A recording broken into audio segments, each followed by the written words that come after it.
My father disowned me because of my stepmom who married to my father for money. I remember the day my father disowned me as clear as if it were yesterday. It was 5 years ago, when I was just 15 years old. My father had remarried a woman who was only interested in his money. She made it clear from the beginning that she resented me and saw me as a threat to her luxurious lifestyle. My stepmother, Lisa, made my life a living hell. She would constantly belittle me, criticize everything I did, and pit my father against me. He was blinded by her charm and manipulation, and he eventually started to distance himself from me. I felt like I had lost my father to a woman who cared only about his wealth. One day, things came to a head. My father and Lisa had gotten into a huge argument, and I had tried to intervene to calm the situation. But instead of listening to reason, my father exploded in anger. He accused me of trying to sabotage his marriage, of being a disrespectful and ungrateful child. And then he said the words that shattered my heart into a million pieces. He disowned me, telling me to leave his house and never come back. I was devastated. I had lost the only parent I had left, the only person who was supposed to love and protect me.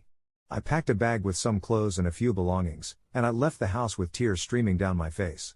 I had no one to turn to, nowhere to go. For the next 5 years, I struggled to survive on my own. I worked odd jobs, lived in cheap motels, and tried to make ends meet. But no matter how hard I tried, I couldn't shake off the feeling of rejection and abandonment that my father's actions had left me with. I missed him, despite everything that had happened. Then, out of the blue, I received a letter from my father. He wanted me to come back to him, to forgive and forget the past.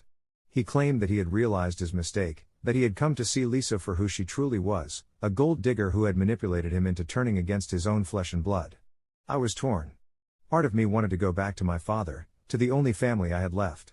But another part of me was still hurt and angry at him for casting me aside so easily. I didn't know what to do. After much soul-searching and contemplation, I decided to meet with my father. I wanted to hear him out, to see if he was truly sorry for what he had done.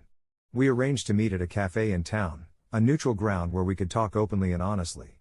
When I saw my father sitting at a table by the window, I couldn't help but feel a rush of emotions. He looked older, wearier, as if the weight of his past actions had finally caught up with him. We sat down and talked for hours, about everything that had happened in the past, about our regrets and our hopes for the future. My father apologized to me, sincerely and wholeheartedly. He admitted that he had been blinded by his love for Lisa, that he had let his greed and selfishness cloud his judgment. He told me that he missed me, that he had never stopped thinking about me all those years. Tears welled up in my eyes. I realized then that my father was just a flawed human being, like all of us. He had made a mistake, a big one, but he was willing to make amends and to try to rebuild our relationship. And I knew that I had to forgive him, for my own sake as much as for his. So, I decided to give my father a second chance. We hugged and cried, and promised to work on our bond, to try to heal the wounds that had been left open for so long. It was a long road ahead, full of challenges and obstacles, but I knew that as long as we had each other, we could overcome anything.